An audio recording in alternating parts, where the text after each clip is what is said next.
नमस्कार, हिंदी साहित्य वार्ता में आप हैं इस वक्त सुभाष ठाकुर के साथ। दोस्तों, सीबीएसई हिंदी का जो एग्ज़ाम होने जा रहा है उसके रिगार्डिंग आज का ये हमारा वीडियो रहेगा, जिसमें हम हिंदी व्याकरण के कुछ प्रश्नों को देखने जा रहे हैं। हालांकि ज़्यादा लंबा टॉपिक तो नहीं रहेगा हिंदी व्याकरण, और यूँ कहें कि ज़्यादा प्रश्न भी यहाँ से आपको शायद ही बने, लेकिन फिर भी थोड़े बहुत प्रश्न जो बन सकते थे जो आपके पाठ्यक्रम में शामिल हैं, देखिए। तो हमने यहाँ पर कोशिश ये की है कि जो थोड़े थोड़े प्रश्न यहाँ से बन सकते हैं उनको एक बार आपको ज़रूर लाएं, और इनको आप देख लेंगे तो शायद आपकी कुछ चीज़ें जो यहाँ से निकल जाएं। तो ये आपका जो फर्स्ट यूनिट है, देखिए, उनके लिए है। और इसके अलावा और भी जो विद्यार्थी हैं जिनका एग्ज़ाम जो है सीबीएसई हिंदी हिंदी के अलावा कोई दूसरा एग्ज़ाम है, तो वो लोग भी इस प्रश्नोत्तरी से कुछ ना कुछ चीज़ें जो है वो ज़रूर ग्रहण कर सकते हैं। तो चलिए यहाँ पर हम एक एक प्रश्न को देखते हैं। सबसे पहले लिखा है, कौन सा वर्ण काकल्य ध्वनि के अंतर्गत आता है और इसका उच्चारण स्थान क्या है। तो यहाँ पर पहले तो आपको ध्यान रख लेना है कि जिस ध्वनि के उच्चारण में मुख जो है वो खुला रहता है और वायु बंद जो है कंठ को खोलकर झटके से जो बाहर निकलती है, यानी कि गले से बाहर निकलती है, उसे हम काकल्य ध्वनियाँ कहते हैं। तो यहाँ पर जब ह का उच्चारण करते हैं, देखिए, तो बिल्कुल अंदर से जो है आवाज़ आ रही है, और यही हमारी स्वर यंत्र मुखी ध्वनि भी रहती है। अब यहाँ पर आपको ध्यान ये रख लेना है, अभी तक आपने क्या पढ़ा, सिंपल सा इस तरीके से पढ़ा है कि जो हमारी ह ध्वनि है ये क्या है, आपका जो आपके कंठ से बोलने वाली है, तो काकल्य ध्वनि हो जाएगी। एक तो ये बात याद रख लेना। उच्चारण स्थान इसका यहाँ पर स्वर यंत्र भले ही लिखा हुआ है, लेकिन यहाँ पर आपको याद रख लेना है कि इसमें जो आपको ये दूसरा रहता है, जो आपका कंठ ध्वनि भी इसको हम कई बार कह लेते हैं, तो ये बात आप यहाँ पर ध्यान में रखिएगा। यह जो है ताल तालु है, बिल्कुल सही बात है। इनकी कुछ सामान्य सी ट्रिक्स हैं जो हमने लाइव क्लास के दौरान भी बताई थी, कि जो भी आपके ये वर्ण व्यवस्था है इसको बहुत ही सिंपल तरीके से जो आप समझ सकते हैं। तो मैं कोशिश करूंगा कि अगर आपको अलग से उच्चारण स्थान पर वीडियो चाहिए तो मैं सुबह वाले सेशन तक जो है वो आपको प्रोवाइड करवा सकता हूँ, ठीक है। पर अभी फिलहाल हम इसको ही देख रहे हैं। र का मूर्धा, बिल्कुल सही बात है। ल जो है दंत से ही उच्चारित होता है। इन बातों को आप ध्यान में रखिए। उत्क्षिप्त ध्वनियों के संबंध में कौन सा कथन सत्य बोला गया है, यहाँ पर इसको आप देखिएगा। उत्क्षिप्त ध्वनियाँ दो ही ध्वनियाँ होती हैं जो यहाँ पर लिखी हुई है, देखिए आपके ऑप्शन नंबर बी में। तो यहाँ पर ये मूल संस्कृत के वर्ण हैं, तो ऐसा नहीं है, ये हिंदी के ही वर्ण हैं, इनको आप ध्यान में रखिएगा। इन्हें हम उत्क्षिप्त यानी कि फेंके हुए भी बोलते हैं, या फिर इसको ताड़नजात भी बोलते हैं, ठीक है। इनमें क्या होता है कि हमारी जो जीभ है उसकी नोक जो है मूर्धा को झटके से स्पर्श करती है, और ये कभी जो है शब्द के शुरू में नहीं आते। ये इसके बारे में एक महत्वपूर्ण बात है। हमेशा जैसे आप देखते हैं यहाँ पर लड़का अगर लिखना हो तो ऐसे हम इसको लिखेंगे। तो दूसरे नंबर पर आ रहा है, अगर पहले आएगा तो कभी भी नीचे जो है नुक्ता नहीं लगेगा, जो ये बिंदी है, तो इसको आप ध्यान में रखेंगे। डमरू अगर लिखेंगे तो डमरू के नीचे कभी भी जो है वो क्या होगा, आपका ऐसे नहीं लगेगा। अगर आप इसको लिखेंगे ना तो ये नुक्ता यहाँ पर नहीं आएगा, क्योंकि पहले नंबर पर ड आ रहा है, ठीक है।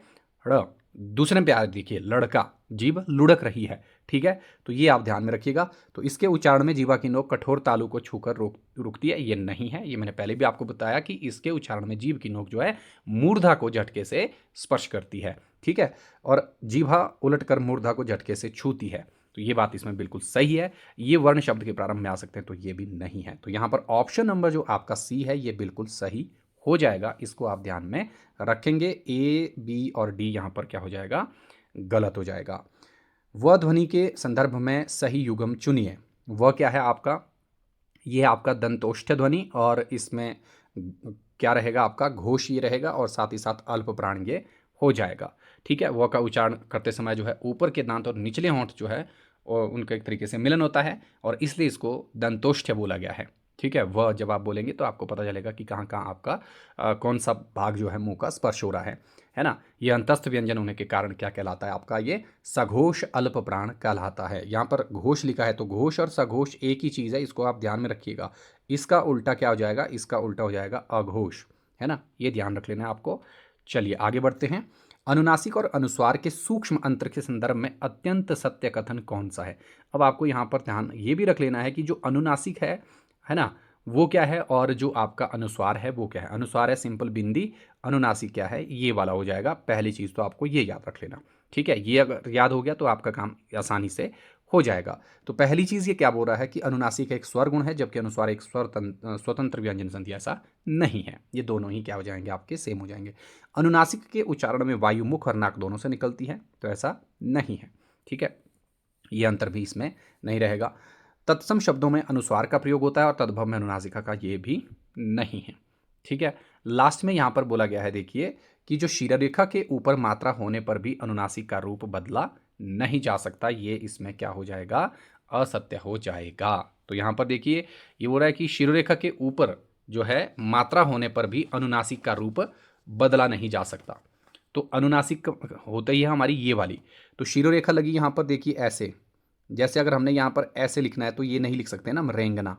तो हमें यहाँ पर क्या लगाना पड़ेगा, हमें यहाँ पर सिर्फ और सिर्फ अनुस्वार यानी कि बिंदी ही लगानी पड़ेगी। ये चीज़ ध्यान रखिएगा, अनुनासिक का रूप नहीं बदला नहीं जा सकता। ये क्या बात है, यहाँ पर असत्य है ना।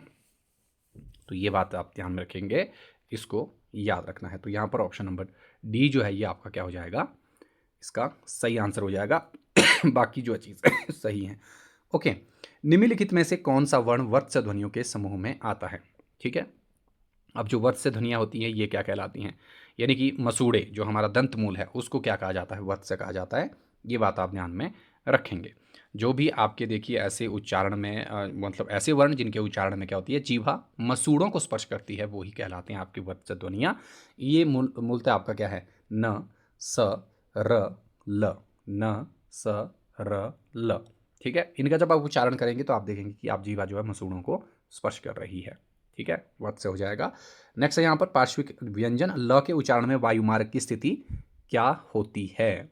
ठीक है, तो यहाँ पर आपको सिंपल सा याद रख लेना है कि जो जीवा है वो मसूड़ों को छूती है और वायु जीवा के दोनों बगल से निकल जाती है। ठीक है, तो पार्श्व जो होता है देखिए वो होता है बगल। ठीक है, तो ल के उच्चारण में जीभा का जो अगला भाग है वो मसूड़ों को छू रहा होता है, और जो हमारी सांस है वो क्या होती है, जो प्राणवायु जिसको हम बोलते हैं या श्वास वायु भी बोलते हैं, ये जीभा के दोनों भागों से यानी कि बगल से जो है वो निकलती है। ल ल ल करके आप बोलेंगे तो आपको पाएंगे कि इसमें क्या हो रही है, जीभा दोनों भागों से निकल रही है, बगल से निकल रही है। प्रकंपित या लुंठित ध्वनि किसे कहते हैं? तो ये तो सिंपल सा है, ये आपने बहुत बार देखा भी होगा। तो र जो है वो लुंठित ध्वनि है, और ये क्यों है, क्योंकि र का उच्चारण में जीवा 2-3 बार जो है वो कांपती है, या प्रकंपित भी इसको हम कहते हैं, इसलिए इसको प्रकंपित और लुंठित दोनों ही कहते हैं। ठीक है, क्या होता है कि इसके उच्चारण में जीभ की नोक जो है वो हवा से वाइब्रेट होती है, ठीक है, लुढ़कती है, और ऐसा प्रतीत होता है कि लुढ़क रही है र। ठीक है, अर्धस्वर के रूप में परिगणित होने वाली ध्वनियाँ, तो ये आपकी 2 ही हैं, ये तो सामान्य सा प्रश्न है, य और व अर्धस्वर भी इन्हें कहा जाता है। नेक्स्ट यहाँ पर बोला गया है देखिए, बाह्य प्रयत्न के आधार पर वर्णों के मुख्य रूप से कितने भेद हैं? तो बाहरी जो प्रयत्न है, एक होता है आभ्यंतर प्रयत्न और एक होता है बाह्य प्रयत्न, इसको आप ध्यान में रखेंगे। तो बाह्य प्रयत्न के आधार पर वर्णों के मुख्य रूप से 4 भेद हो जाते हैं। ठीक है, जिसमें आपका अल्प प्राण, महाप्राण, घोष, सघोष, ठीक है, ये रहते हैं, इनको आप ध्यान में रखेंगे। यही हो जाएगा आपका, है ना। निम्नलिखित व्यंजनों में से कौन सा एक अघोष महाप्राण है? तो यहाँ पर सघोष या अघोष इसकी बात हो रही है ना, तो इसको आपने बताना है। तो यहाँ पर देखिए जो अघोष महाप्राण है वो कौन हो जाएगा, ख। चलिए आगे देखते हैं हम क्या हो जाएगा। अगला प्रश्न जो है देखिए ये है आपका, ग ज फ जैसी ध्वनियों को हिंदी व्याकरण में क्या संज्ञा जो है वो दी गई है? तो ये है गृहीत या आगत ध्वनियाँ या आगत व्यंजन इनको कहा जाता है। ये ध्वनियाँ अरबी, फारसी और अंग्रेजी के प्रभाव से जो है वो हिंदी में आई हैं, इसलिए इन्हें आगत ध्वनियाँ या नुक्तायुक्त वर्ण भी कहा जाता है। नीचे देखिए यहाँ पर नुक्ता लगा है ना, नुक्तायुक्त वर्ण भी इसको कहते हैं। राजा शिव प्रसाद सितारे हिंद ने इनके प्रयोग की शुरुआत जो है वो की थी, ये बात भी आपको ध्यान में रख लेना है। स्वरतंत्रियों में कंपन के आधार पर व्यंजनों के वर्गीकरण को क्या कहा जाता है? तो वो कहा जाता है घोषत्व। ठीक है, कंपन के आधार पर अगर बोलेंगे तो घोषत्व हो जाएगा। ठीक है, ये ध्यान में रख लेना। और कंपन होने पर क्या हो जाएगा, सघोष हो जाएगी, और ना होने पर जो है अघोष हो जाएगी, ये आपको पहले से ही मालूम है। प्लुत स्वर का प्रयोग मुख्यतः कहाँ किया जाता है? तो ये किया जाता है नाटक के संवादों में। आप देखते हैं किसी को बुलाने के लिए, जोर से ऊंचा बोलने के लिए, यानी कि जिन स्वरों के उच्चारण में दीर्घ स्वर से भी ज़्यादा समय लगता है उन्हें ही हम प्लुत स्वर कहते हैं। जैसे ओम का इसमें उच्चारण कई बार हम देख लेते हैं। ज़्यादातर आप देखेंगे कि रोने में, पुकारने में, नाटक के संवादों में जो है इसका प्रयोग रहता है। हिंदी वर्णमाला में अंग और आह को आचार्य किशोरदास वाजपेयी ने क्या नाम दिया? ये इसने अयोगबा नाम ही इसके मिलता है, क्योंकि इसने बोला कि इसे दोनों में योग नहीं हो रहा, ना स्वर में ना व्यंजन में। ठीक है, क्ष वर्ण किसका मिश्रण है? तो जो क जमा श जमा अ भी लग जाता है कई जगह, ये ऐसे करके इसको आप याद रखें। वर्ण व्यवस्था से संबंधित सामान्य से प्रश्न है। अक्षिणी शब्द का संधि विच्छेद जो है वो क्या हो जाएगा, क्या कौन सी इसमें संधि का नाम है। तो यहाँ पर आपको याद रख लेना है, ये हो जाएगा वृद्धि संधि का एक अपवाद। नियम ये कहता है कि जो क्या है आपका अक्ष है, ठीक है, आगे उसमें क्या है, ऊहिनी है, देखिए यहाँ पर, ठीक है। तो अ है यहाँ पर क्ष में और आगे ऊ है, तो मिलकर वैसे कायदे से क्या हो जाना चाहिए था, ओ हो जाना चाहिए था, है ना, जो आपका गुण संधि होती है, ठीक है, क्योंकि अ और ऊ क्या बनते हैं, ओ बनते हैं। लेकिन यहाँ पर गुण संधि का क्या है, अपवाद है और वृद्धि का विधान हो रहा है, ठीक है। उसके तहत जो है ये औ बन रहा है और साथ ही आगे न की जगह न भी लग रहा है। इसलिए जो है यहाँ पर क्या हो जाएगा आपका, ये ऑप्शन नंबर सी जो है राइट हो जाएगा। कुछ इस प्रकार के जो विवादों वाले प्रश्न है ना, ये ज़रूर आ जाते हैं कई बार, इनको थोड़ा सा पढ़ के जाना है आपको। स्वांग और स्वैर शब्दों में क्रमशः कौन सी संधियाँ हैं, तो इसमें आपको याद रख लेना। देखिए यहाँ पर तो सिंपल सा है, आ की मात्रा बीच में आ रही है यानी कि दीर्घ संधि हो जाएगा, ठीक है। स्वैर है यानी कि बीच में दो मात्रा आएगी तो दीर्घ संधि हो जाएगा, ठीक है, दीर्घ नहीं सॉरी वृद्धि हो जाएगी, दीर्घ और वृद्धि संधि, ये भी अपवाद के रूप में, लेकिन ये ज़्यादा नहीं है, इसको आप सिंपली ऐसे ही याद रख लीजिए तो काम आपका हो जाएगा। गवाक्ष शब्द का शुद्ध संधि विच्छेद क्या है, गो जमा अक्ष हो जाएगा, तो ये गवाक्ष हो जाएगा, इसको आप ध्यान में रखेंगे। हालांकि कई जगह इसमें गो प्लस अक्षी भी रहता है, ठीक है, क्यों, क्योंकि वहाँ आप देखते हैं कि जो अयादि संधि है, ठीक है, उसके विशेष नियम होते हैं। गवाक्षेषु अक्षी शब्द से अक्ष आदेश, जिसके मतलब अंतर्गत ये चीज़ बोली जाती है कि जो अक्षी का क्या हो जाता है, अक्ष हो जाता है और गो का गव हो जाता है, और इसलिए वो दीर्घत्व उसमें आ जाता है। लेकिन यहाँ पर अक्षी है ही नहीं, तो आप इसी को ही ठीक कर लेंगे, गो अक्ष। लेकिन अगर गवाक्ष कहीं होगा तो गो अक्षी अगर ऑप्शन में आ जाएगा तो आप उसकी तरफ जो है वो जा सकते हैं, ठीक है। मर्तंड या मार्तंड शब्द में कौन सी संधि का नियम प्रवृत्त होता है, तो इसमें होती है जो पररूप संधि, ये भी अपवाद से ही संबंधित है, तो इसको खाली आप याद रख लीजिए, बाकी इसमें मत पढ़िए।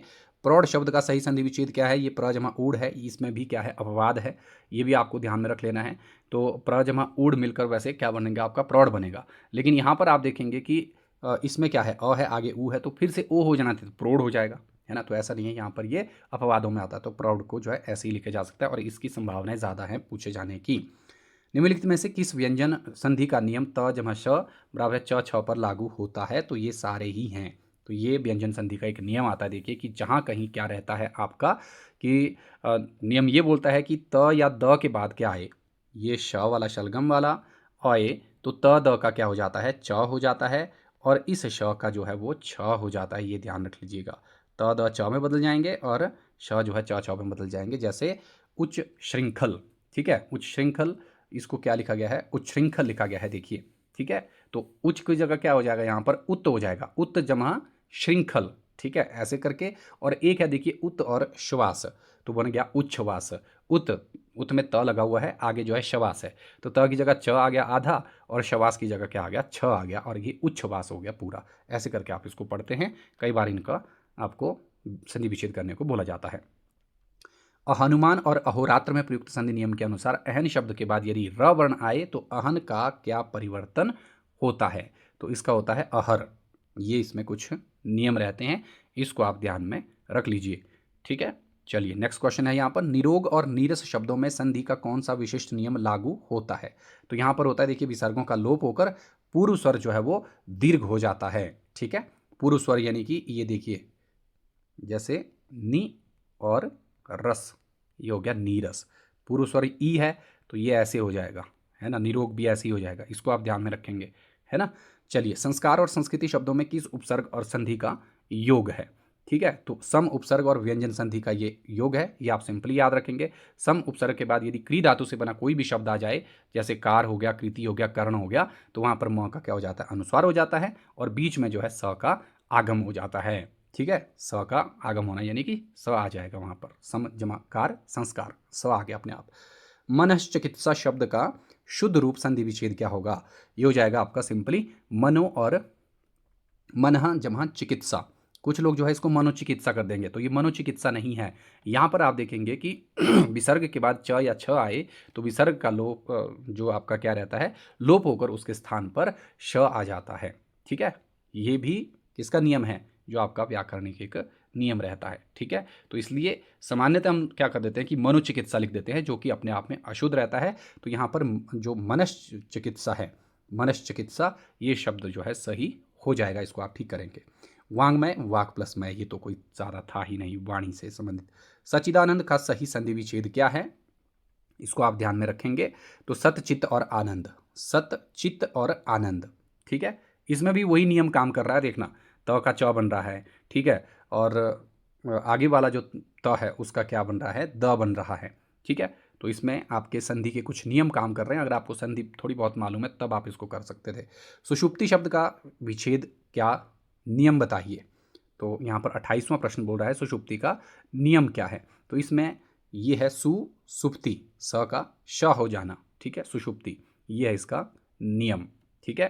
तो डेफिनेटली इसमें आपको ऐसा याद रखना है कि ई या उ स्वर अगर आए, तो यहाँ पर देखिए ऊ स्वर आया इसमें, ठीक है, उसके बाद दंत्य स्वर आए, स क्या है, दंत्य ध्वनि है, ठीक है, स्वर नहीं, दंत्य आए, ठीक है। तो दंत्य स का परिवर्तन मूर्धन्य श में हो गया, इसका हो गया ना, तो ये ध्यान रख लेना है, ये याद रखिए, इसलिए सुषुप्ति हो गया। कुलनारी और तल्लीन में प्रयुक्त तोरली नियम क्या कहता है, तो ये कुछ संस्कृत के नियम है, इसको आप ध्यान रखना चाहें तो रख सकते हैं, नहीं तो आप इस प्रश्न को छोड़ भी सकते हैं। लेकिन यहाँ पर ये रखना है आपको याद कि त वर्ग के बाद ल आने पर त वर्ग का लोप हो जाता है, ठीक है। जैसे आपके पास शब्द है तत् और लीन, तो त का यहाँ पर क्या हो रहा है, इसमें लोप हो रहा है, देखिए तल्लीन हो रहा है। ऐसे अगर आप इसको लिखेंगे ना और आगे ये लिखेंगे तो इस त का लोप हो जाएगा, यहाँ पर ल आ जाएगा, ऐसे करके, है ना, ये हो जाएगा। ये है जो आपका तोरली सूत्रानुसार, है ना, इसको तोरली सूत्रानुसार भी कहते हैं, जो संस्कृत में काम आने वाला है, ठीक है। उड्डयन, उत जमा डयन, ये आपने बहुत बार देखा होगा, इसमें तो कुछ करना ही नहीं है। शाखामृग और वज्रपाणी में कौन सा समास है, ठीक है। तो शाखामृग किसको बोला जाता है, ये बंदर के लिए हो गया है, रूढ़, ठीक है, और वज्रपाणी ये जो है इंद्र के लिए बोला गया है। तो दोनों शब्द क्या कर रहे हैं, अन्य जो पद को प्रधान मान बना रहे हैं, और इसके चलते यहाँ पर क्या हो जाएगा, बहुव्रीहि समास जो है वो हो जाएगा दोनों में, ठीक है। नेक्स्ट है दही बड़ा शब्द का सही समास विग्रह जो है वो क्या हो जाएगा। तो यहाँ पर आपको सिंपली ध्यान रखना, दही में डूबा हुआ बड़ा, और इसमें जो समास कौन सा है, लुप्त पद तत्पुरुष समास, या इसको मध्यम पद लोपी समास जो समास भी कहते हैं। तो यहाँ पर ध्यान में रखिएगा, जो दही में डूबा हुआ, तो डूबा हुआ जो है इसका लोप हो रहा है, जो अन्य पद है, ठीक है। तो ये याद रखिएगा, दही में डूबा हुआ, ठीक है, ये यहाँ पर लोप हो रहे हैं, बीच के सारे इतने वर्ड, इसलिए बोला गया मध्यलोपी तत्पुरुष। द्वंद्व समास के 3 भेद हैं जो आगे आपको याद रखने हैं, इतरेतर, समाहार और वैकल्पिक। इसके संदर्भ में शीतोषण और 25 शब्द जो है, ये 25 किस भेद के अंतर्गत आएंगे। तो यहाँ पर ये अगला प्रश्न देखिए, तो इसमें आपको याद रख लेना, ये है वैकल्पिक द्वंद्व और इतरेतर द्वंद्व इसमें, ठीक है। तो जो आपका शीत और उष्ण है, देखिए शीत या उष्ण, तो इसमें क्या है, विकल्प मिल रहे हैं ना आपको, शीत है या उष्ण है, क्योंकि दोनों एक साथ नहीं हो सकते, तो शीतोष्ण। तो इसमें क्या आ गया, वैकल्पिक द्वंद्व आ गया, हालांकि द्वंद्व समासी है। आपको ऐसा भी प्रश्न पूछा जा सकता है कि शीतोष्ण में कौन सा समास है, तो वहाँ पर आप सिंपली याद रखेंगे कि द्वंद्व है, लेकिन द्वंद्व का भेद पूछ लिया तो वैकल्पिक द्वंद्व हो जाएगा, ठीक है। दोनों एक साथ जो है कभी भी नहीं हो सकते, यानी कि विकल्प है इसमें, ठीक है। फिर 25 है तो ये इतरेतर द्वंद्व हो जाएगा, ठीक है। इतरेतर कैसे हो जाएगा, यहाँ पर दोनों पद प्रधान है और से जुड़े हुए हैं, तो वो होता है आपका किससे, उसमें आता है आपका इतरेतर। जैसे 5 और 20 कितना बन गया, 25 बन गया, ऐसे करके एक समाहार रहता है जिसके बारे में हम आगे अभी पढ़ने वाले हैं। कनफटा, कान है फटा, जिसका में बहुब्री समास है, यह बहुब्री के किस उपभेद के अंतर्गत आता है। तो ये थोड़ा सा ज़्यादा डिटेल्ड हो गया, इनको कभी और दिन देखेंगे, अभी फिलहाल आप इसको इतना ही याद रखें। यथाशक्ति में अव्ययी भाव समास है, यदि इसका विग्रह शक्ति के अनुसार है तो यावजीवन का विग्रह जो है वो क्या हो जाएगा, ये हो जाएगा जीवन के साथ या जीवन भर या जीवन पर्यंत, अगर यहाँ पर होता तो वो भी इसी में ही आ जाना था, इसको याद रखेंगे। पर्णकुटी शब्द में कौन सा समास स्वीकृत किया जाता है, तो पर्णकुटी में देखिए इसमें है संबंध तत्पुरुष समास, इसको आप ध्यान में रखिएगा। जैसे पर्णकुटी, पर्ण यानी कि पत्ते की, कुटी काके की, संबंध कारक की विभक्ति होने से यहाँ पर क्या हो जाएगा, आपका संबंध तत्पुरुष समास जो है वो हो जाएगा।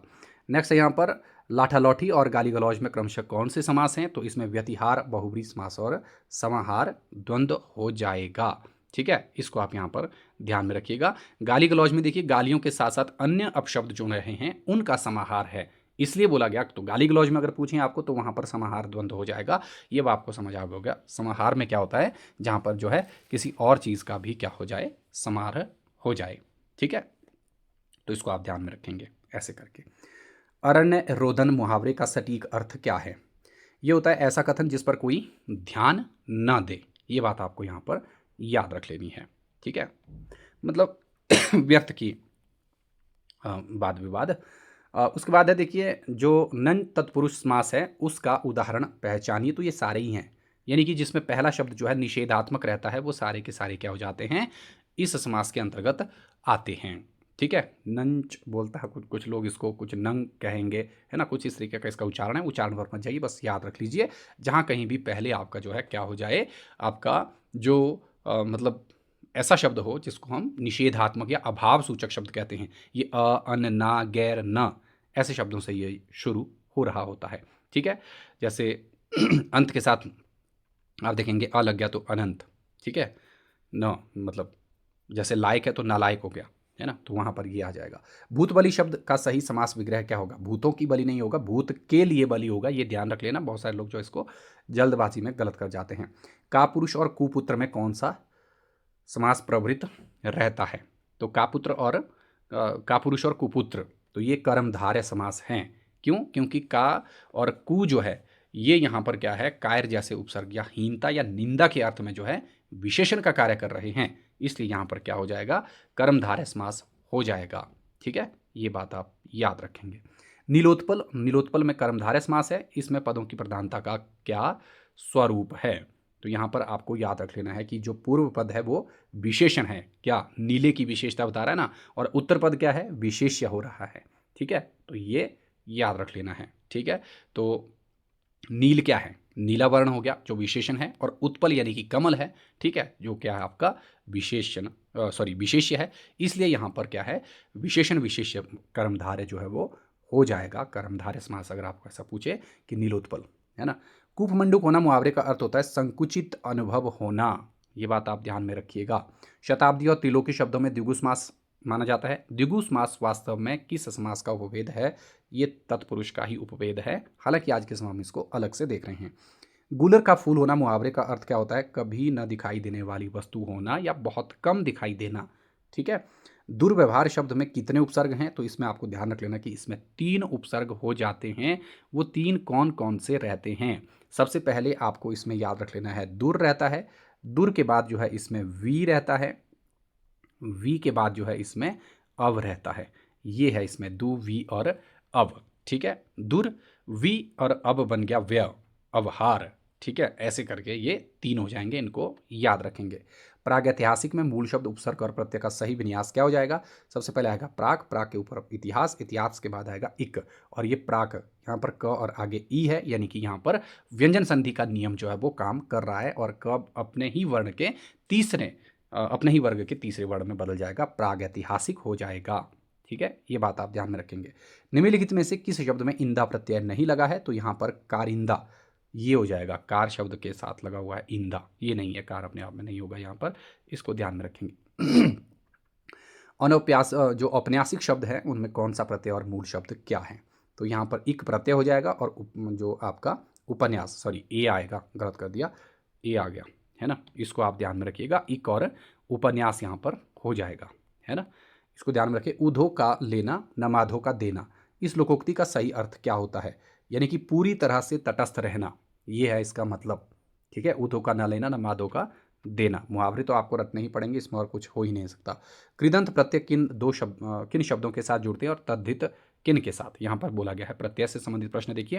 कृदंत प्रत्यय हमेशा क्रिया धातु के साथ, तद्धित संज्ञा सर्वनाम विशेषण के साथ जो है वो जुड़ते हैं, इनको याद रखिएगा। प्रश्न ऐसे ही पूछता है, कृदंत और जो तद्धित है ये क्या है? याद रखना है आपको, ये है आपके प्रत्यय के भेद।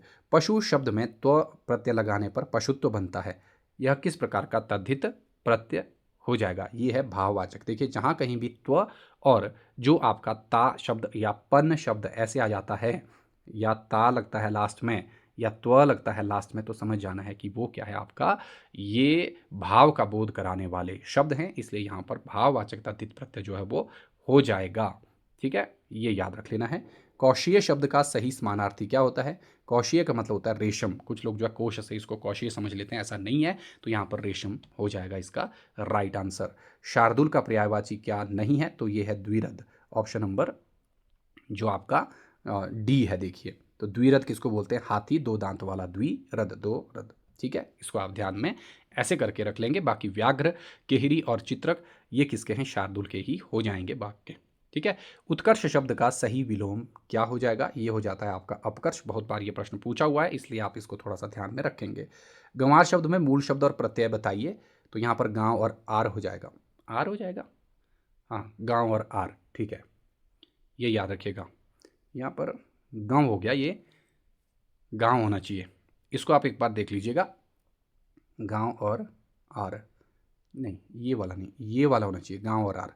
ऑप्शन नंबर बी सही होना चाहिए, पर फिर भी आप एक बार इसको याद रखिएगा। आर इसमें प्रत्यय लगने पर जो है मूल शब्द जो गांव या जो आपका मूल शब्द का जो दीर्घ स्वर गांव है, ठीक है, उसमें है ना। ये आप ऐसे करके इसको देख लीजिए एक बार फिर से। उचक्का शब्द में कौन सा उपसर्ग प्रयुक्त हुआ है? तो इसमें ऊ ही है जो आपका उपसर्ग है। चक्का में ऊ लग गया और उचक्का बन गया, ऐसे करके इसको याद रखें। लावारिस और लाचार में प्रयुक्त ला उपसर्ग किस भाषा का रहा है? तो देखिए जो ला है ये रहता है आपका अरबी का, इसको आप ध्यान में रखिएगा। जैसे ला इलाज, कई बार ये प्रश्न पूछा गया है। ठीक है, ये आपका आ जाता है, इसका अर्थ है बिना या नहीं। ये दो चीज़ें यहाँ पर आप ध्यान में रखिएगा। इसको निषेधवाचक अव्यय या उपसर्ग भी हम कह लेते हैं। ठीक है, वैनतीय शब्द किसका पर्यायवाची है? तो ये है गरुड़ का, और इसमें प्रत्यय कौन सा लगा है? ए या प्रत्यय लगा है, ऐसे करके आप इसको ध्यान में रखिएगा। सज्जन शब्द में उपसर्ग कौन सा है? तो सत्य है इसमें। ठीक है, सत्य, इसमें भी आपका व्यंजन संधि का नियम ही काम कर रहा है। ठीक है, निम्नलिखित में से तद्भव तत्सम का कौन सा युग्म अशुद्ध है? तो यहाँ पर देखिए जो आपका तत्सम और तद्भव का अशुद्ध युग्म बोला गया है, तो इसमें आपको ध्यान रख लेना है अखरोट और अक्षुभाट। ये है अखरोट जो है, ये अखरोट का तत्सम जो है वो होता है अक्षोट। ठीक है, लेकिन यहाँ पर अक्षवाट है। ठीक है, ये अखाड़ा का तत्सम रूप है। अक्षवाट का मतलब हुआ अखाड़ा, ये आपको ऐसे करके याद रखना, इसलिए ये गलत हो जाएगा। बाकी ठीक है, ओझा से उपाध्याय बना और कपास से करपास बना, अंगोछा से अंगप्रोछा। ठीक है, इक्षु का तद्भव रूप ईख है, उसी प्रकार रिक्ष का क्या हो जाएगा? रीछ हो जाएगा। इसको ध्यान में रखेंगे। खिड़की, पगड़ी, पोंगा, लोटा शब्द किसके हैं? तो ये आपको याद रख लेने, जो खिड़की है, पोंगा है, ठीक है, पगड़ी है, ये हमारे देशज शब्द हैं। ठीक है, भारतीय भाषाओं से ही निकले हैं ये। अदालत, इलाज, औलाद, कानून, ये किस भाषा के शब्द हैं? तो ये आपको ध्यान रख लेना है कि ये अरबी के हैं। ठीक है, तो विदेशी भाषाओं के शब्द भी आपको पूछे जा सकते हैं, तो थोड़ा बहुत आप इनको परीक्षा से पहले देखना चाहें तो एक आध बार देख लें। कैंची जो शब्द है ये तुर्की का शब्द आता है, इसको भी आप याद रखेंगे। कई बार हो सकता है ऐसा प्रश्न पूछें कि कैंची हो गया, बारूद हो गया, लाश हो गया, दरोगा हो गया, ये किसके हैं? ठीक है, तुर्की के। ऑलपिन, गमला, तौलिया, चाबी, ये नेट में पूछे हुए हैं पुराने पेपरों में। ठीक है, तो ये पुर्तगाली के हैं, इनको आप ध्यान में रखना। ठीक है, आगे बोला गया है, देखिए दो भिन्न भाषाओं के मेल से बने शब्द को संकर कहते हैं, ये भी आपको पता होना चाहिए। तो छायादार शब्द किन दो भाषाओं के मिश्रण से बना है? तो ये बना है आपका संस्कृत और फारसी का, इसको ध्यान में रख लीजिएगा। ठीक है, यहाँ पर हिंदी और फारसी कई बार कर देते हैं, तो ऐसा नहीं करना है आपका, संस्कृत। ठीक है, व्युत्पत्ति या बनावट के आधार पर शब्दों के तीन भेद हैं, रूढ़, यौगिक और योग रूढ़। दशनन और जलज किस भेद के उदाहरण हैं? तो ये तो आप सभी लोग जानते हैं, ये तो योग रूढ़ ही हो गए हैं। सामान्य सा प्रश्न है, ये ज़्यादा मुश्किल नहीं है। नेक्स्ट क्वेश्चन आता है आपके सामने यहाँ पर, निम्नलिखित में से कौन सा शब्द तत्सम नहीं है? तो इसमें हलदी जो है ये तत्सम शब्द नहीं है, ये तद्भव शब्द है, और तत्सम रूप जो है इसका हरिद्रा है। ये ऐसे करके आप याद रखिएगा इसको, है ना, ये हो जाएगा। नेक्स्ट है, ऊर्ध्वत्वन शब्द का तद्भव रूप हिंदी व्याकरण में उबटन होता है, ये भी बहुत बार आया हुआ एग्जाम में, इसको भी देख लेना। अवर शब्द का सही विलोम होता है प्रवर। अवर बोला जाता है निचला, और प्रवर होता है ऊपरी। अवर माने कि सबॉर्डिनेट, ठीक है, जो प्रवर होगा ऊपर वाला। ठीक है, वरिष्ठ कनिष्ठ तो आपस में ही है ना, ये आपको ध्यान रख लेने हैं, सूक्ष्म तो नहीं होगा। शलाघा का सही विलोम क्या होता है? शलाघा होता है वैसे प्रशंसा करना, तो यहाँ पर हो जाएगा इसका उल्टा, भर्त्सना या निंदा। निंदा अगर होगा तो निंदा भी आप कर सकते हैं। ठीक है, निषिद्ध का क्या हो जाता है? तो यहाँ पर आप याद रखेंगे, इसका हो जाएगा विहित, ऑप्शन नंबर बी। ठीक है, विलोम। गोमय शब्द का तद्भव रूप क्या हो जाएगा? गोबर। ठीक है, गो यानी कि गाय, मय यानी कि मल, गाय का मल यानी कि गोबर, इसको ध्यान में रख लेंगे आप। सिगरेट शब्द जो है ये किस भाषा का शब्द रहा है? तो अब ऐसा प्रश्न भी आपको पूछा जा सकता है कि भैया सिगरेट जो है वो किसका है? तो ये स्पेनिश शब्द है, इसको आप ध्यान में रख लीजिए, हो सकता है ऐसा प्रश्न आ जाए, है ना। नेक्स्ट है, पंडित जी भारत के प्रथम प्रधानमंत्री थे। वाक्य में पंडित शब्द में कौन सी संज्ञा है? तो ये एक व्यक्तिवाचक संज्ञा, यहाँ पंडित जाति के लिए बात नहीं हो रही है, वो एक व्यक्ति यानी कि वो नेहरू के लिए रूढ़ हो गया है, इसलिए यहाँ पर ये व्यक्तिवाचक हो जाएगा। ठीक है, वह स्वतः ही जान जाएगा, इस वाक्य में स्वतः किस प्रकार का सर्वनाम है? तो स्वतः मतलब अपने आप यानी कि निजवाचक सर्वनाम हो जाएगा यहाँ पर। ऋषि की गाय बहुत दूध देती है, इस वाक्य में बहुत शब्द किस प्रकार का विशेषण है? तो ये है परिमाण बोधक विशेषण, मात्रा, लेकिन अनिश्चित है, ये देखना निश्चित नहीं है, अनिश्चित परिमाण बोधक विशेषण यहाँ पर जो है वो हो जाएगा। ठीक है, बहुत शब्द से इसकी मात्रा का बोध नहीं हो रहा है, अनिश्चित मात्रा है भाई, है ना, इसलिए यहाँ पर क्या हो जाएगा, अनिश्चित परिमाण बोधक हो जाएगा। राजा ने ब्राह्मण को गाय दी, इसमें इस वाक्य में ब्राह्मण को में कौन सा कारक हो जाएगा? तो यहाँ पर संप्रदान हो जाएगा। ठीक है, जो आपका कर्म कारक नहीं होगा, देखना। ठीक है, ब्राह्मण को गाय दी, ये ध्यान रख लेना, यहाँ पर ब्राह्मण के लिए हुई ना, फिर वो ब्राह्मण को गलत हो जाएगा यहाँ पर, इसलिए इसको ठीक रखेंगे आप। पेड़ से पत्ता गिरा और वह कोलकाता से आया, इन दोनों वाक्य में क्रमशः कौन से कारक हैं? पेड़ से पत्ता गिर रहा है, जुदाई हो रही है, कोलकाता से आया, कोलकाता से जुदाई हो रही है, तो दोनों में क्या हो जाएगा, आपका अपादान कारक जो है यहाँ पर हो जाएगा, इसको आप ध्यान में रखेंगे। यदि वर्षा होती तो फसल अच्छी होती, यह वाक्य काल के किस भेद के अंतर्गत आता है? तो ये होता है आपका हेतु, हेतु मद भूतकाल इसको बोला जाता है, ये ध्यान में रखिएगा। जहाँ कहीं भी आपका भूतकाल की एक क्रिया का होना दूसरी क्रिया होने पर निर्भर करता है, वहाँ हेतु, हेतु मद भूतकाल होगा। ठीक है, ये याद रख लेना है आपको। नेक्स्ट क्वेश्चन क्या आता है? क्रिया के संबंध में प्रेरणार्थक क्रिया का सही उदाहरण चुनिए। तो जहाँ प्रेरणा मतलब पढ़वाता, लिखवाया, ऐसा है ना, तो गवाया, यहाँ पर प्रेरणा रहती है जब कर्ता स्वयं कार्य न करके किसी अन्य को कार्य करने के लिए क्या करता है, प्रेरणा देता है या कार्य करवाता है, तो उसे ही हम क्या कहते हैं, प्रेरणार्थक क्रिया जो है वो कह देते हैं। मुख्य क्रिया के अर्थ को स्पष्ट करने वाली क्रिया को क्या कहा जाता है? तो वो सहायक क्रिया रहती है। सिंपल सा प्रश्न है। लड़का पेड़ पर बैठा है, इस वाक्य में पर किस कारक की विभक्ति है और इसका आधार क्या है? तो यहाँ पर लड़का देखिए जो पेड़ पर बैठा है, ये अधिकरण कारक हो जाएगा और स्थान आधार इसमें हो जाएगा। ठीक है, माधुर्य और धैर्य शब्द व्याकरणिक कोटि में क्या हैं? तो जो माधुर्य और धैर्य है, ये है भाववाचक संज्ञा, ये आपको ध्यान में रख लेना है। यहाँ पर नियम भी ये कहता है मधुर और य माधुर्य बन गया, धीर प्लस य धैर्य बन गया, यानी कि अमूर्त गुणों के नाम हैं ये दोनों। ठीक है, इसलिए ये भाववाचक संज्ञाएं हैं, इसको आप ध्यान में रख लीजिएगा। तो इनको आप देख नहीं सकते, छू नहीं सकते, है ना। वह ध्यानपूर्वक सुन रहा था, इस वाक्य में ध्यानपूर्वक किस प्रकार का क्रिया विशेषण है? तो ध्यानपूर्वक है रीतिवाचक, तो उसकी रीति है ना कि ध्यान से सुनना। ठीक है, काल भी नहीं है, स्थान भी नहीं है, परिमाण भी नहीं हो जाएगा। जिन शब्दों पर लिंग वचन कारक का कोई प्रभाव नहीं पड़ता, वे सदैव अपरिवर्तित रहते हैं, उन्हें क्या कहा जाता है? अविकारी या अव्यय उनको कहा जाता है, ये आप जानते हैं। छत के ऊपर मत जाओ, इस वाक्य में के ऊपर किस प्रकार का अव्यय है?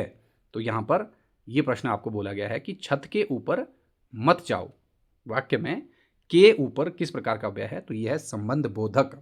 ठीक है, तो जो अव्यय क्या रहता है, संज्ञा या सर्वनाम के बाद आकर उसका संबंध वाक्य के दूसरे शब्दों से बताते हैं। ठीक है, उन्हें हम क्या कहते हैं, संबंध बोधक कहते हैं। ठीक है, तो यहाँ पर देखिए इनके साथ प्राय जो विभक्ति है के से ये लगा होता है, तो छत के ऊपर, तो यहाँ पर क्या हो जाएगा, संबंध बोधक, है ना। नेक्स्ट यहाँ पर निम्नलिखित में से कौन सा शब्द जो है स्त्रीलिंग वर्ग में आता है? तो इनमें से जो स्त्रीलिंग आते हैं वो अरहर। अरहर वैसे दाल है, यहाँ से ध्यान आप ये रखेंगे कि दालों के नाम जो है वो प्राय स्त्रीलिंग ही होते हैं, जैसे अरहर हो गया, मूंग हो गया, है ना, ये वाला। लेकिन इसमें कुछ अपवाद हैं, जैसे उड़द हो गया, चना हो गया, मटर हो गया, ये पुल्लिंग में आ जाते हैं। ठीक है, तो ये आप ध्यान में रखेंगे। लेकिन जो अर्क है, केंचुआ है, पक्षी है, ये आपके पुल्लिंग हो जाएंगे। हिंदी में वचनों की संख्या कितनी है? प्राण, दर्शन और हस्ताक्षर शब्द सदैव किस वचन में प्रयुक्त होते हैं? तो प्रणाम, जो प्राण है, हस्ताक्षर है, दर्शन है, ये सदैव बहुवचन में रहते हैं और हिंदी में वचनों की संख्या 2 ही है, ये आप सभी लोग जानते ही हैं। ठीक है, मिश्र वाक्य की पहचान कीजिए। तो यहाँ पर मिश्र के बारे में बोला गया है, देखिए, तो यहाँ पर लिखा है उसने बहुत परिश्रम किया परंतु अनुत्तीर्ण हो गया। ये आपका संयुक्त वाक्य है, 2 वाक्य से बना है ना। उसने बहुत परिश्रम किया, यहाँ पर एक खत्म हो गया, किंतु अनुत्तीर्ण हो गया, दूसरे में पता चला गया कि वो अनुत्तीर्ण भी हो गया। ठीक है, जैसे ही सूर्यास्त हुआ चारों ओर अंधेरा छा गया। पहला वाक्य दूसरे वाक्य पर क्या है, आश्रित है, यानी कि यही आपका जो है मिश्र वाक्य है, जहाँ पर एक वाक्य दूसरे वाक्य पर क्या रहता है, आश्रित रहता है, उसे हम मिश्र वाक्य कहते हैं। तो ये जो है, जो से शुरू होता है, या फिर शुरू नहीं, सॉरी, आपस में जुड़ता है, या फिर जैसे वैसे से जुड़ता है। ठीक है, तो ये आप ध्यान में रखेंगे। वह सुबह गया और शाम को लौटा है, दोनों ही पूर्ण है। बीमार होने के कारण वह आज विद्यालय नहीं आया। ठीक है, यहाँ पर श्री कृष्ण के अनेकों नाम हैं, इस वाक्य का शुद्ध रूप क्या होगा? श्री कृष्ण के अनेक नाम हैं, यही इसका सही हो जाएगा, बाकी गड़बड़ है। वाक्य में पदों का क्रम निर्धारित करने वाले नियम को क्या कहते हैं? सिंपल सी बात है, पद क्रम ही उसको बोलेंगे और कुछ भी नहीं बोलेंगे। सज्जन लोग सदैव दूसरों का भला चाहते हैं, इस वाक्य में क्या अशुद्धि है? सदैव का अनुचित प्रयोग है? नहीं है। सज्जन के साथ लोकप्रयुक्त निषेध पुनरुक्ति दोष है? बिल्कुल सही बात है, ये ठीक है। सज्जन क्या है? सत में जन लगा हुआ है ना, तो लोग है अपने आप में, तो लोग 2 बार हो गया, तो इसलिए बोला गया यहाँ पर पुनरुक्ति दोष हो जाएगा। वार्णतः वाक्य पूर्णतः शुद्ध नहीं है, कारक संबंधी अशुद्धि भी नहीं है। ठीक है, तो यहाँ पर है पुनरुक्ति की एक ही बात के लिए 2 चीज़ें बोली गई। अर्थ के आधार पर वाक्य के कितने भेद होते हैं? ये रहते हैं आपके 8 भेद। ये आपको पता होना चाहिए कि कौन कौन से जो है वो 8 भेद रहते हैं। विधानवाचक, निषेधवाचक, प्रश्नवाचक, विस्मयादिबोधक, आज्ञावाचक, इच्छावाचक, संदेहवाचक और संकेतवाचक, ये हो जाएंगे, है ना। साहित्य और जीवन का घोर संबंध है, इस वाक्य में विशेषण संबंधी क्या त्रुटि है? घोर के स्थान पर घनिष्ठ होना चाहिए, बिल्कुल यही होना चाहिए, ऑप्शन नंबर ए ही आपका सही होगा। क्यों? क्योंकि घोर शब्द का प्रयोग हमेशा, आपने ध्यान रख लेना है, इस शब्द का प्रयोग हमेशा नकारात्मक शब्द के लिए या नकारात्मक भाव के लिए या डराने के संदर्भ में ही होता है। ठीक है, इसको याद रखेंगे। शुद्ध वर्तनी वाले शब्द का चयन कीजिए, तो यहाँ पर ए और सी दोनों शुद्ध हैं, जबकि प्रज्वलित में यहाँ पर एक एक्स्ट्रा ल जोड़ दिया गया, ये नहीं आना चाहिए था। इसको आप याद रखें, जो पहले वाला प्रज्वलित है वो ठीक है। ठीक है, इसको ध्यान में रख लेना है। नेक्स्ट यहाँ पर खड़ी बोली हिंदी का विकास, ये आप सभी लोगों को मालूम है, बताने की जरूरत नहीं है। तुम अपने कर्तव्य का पालन करो, किस प्रकार का वाक्य है? तो ये है आपका विधिवाचक वाक्य, या फिर इसको कहा जाता है आपका जो आज्ञावाचक वाक्य भी हम इसको कई बार कहते हैं। ठीक है, तो यहाँ पर आप ध्यान रखिएगा, जिस वाक्य से किसी कार्य को करने का आदेश, निर्देश या उपदेश प्राप्त होता है उसे हम क्या कहते हैं? आज्ञावाचक या विधिवाचक भी उसको बोला जाता है। ये बात आप यहाँ पर ध्यान में रख लेंगे, आज्ञावाचक हो जाएगा या विधिवाचक। अब लास्ट प्रश्न है, अतिवृष्टि शब्द का सही विलोम शब्द क्या होगा? तो यहाँ पर हो जाएगा अनावृष्टि। कुछ लोग अल्पवृष्टि कर लेते हैं, तो ऐसा नहीं हो जाएगा, अनावृष्टि ही इसका सही आंसर हो जाएगा। तो ये 100 प्रश्न थे। आई होप आपके लिए एक हल्की सी प्रश्नोत्तरी थी, काम की आपकी, तो थोड़ा सा इससे आप क्या रहेंगे कि प्रैक्टिस में रहेंगे। अगर आप इसको अच्छा कर रहे हैं तो ठीक है, कुछ चीज़ें आपको समझ आ रही हैं तो अच्छी बात है, नहीं आ रही है तो अब आपको क्या करना है, बस जस्ट रिलैक्स एंड बढ़िया से अपना एग्ज़ाम दीजिए। आई होप कि सब कुछ ठीक हो जाए। तो अभी के लिए इतना ही, मिलते हैं नए सेशन में नई ऊर्जा नई स्फूर्ति के साथ। तब तक आप सभी लोग पढ़िए, पढ़ाइए और मुस्कुराइए। Bye bye.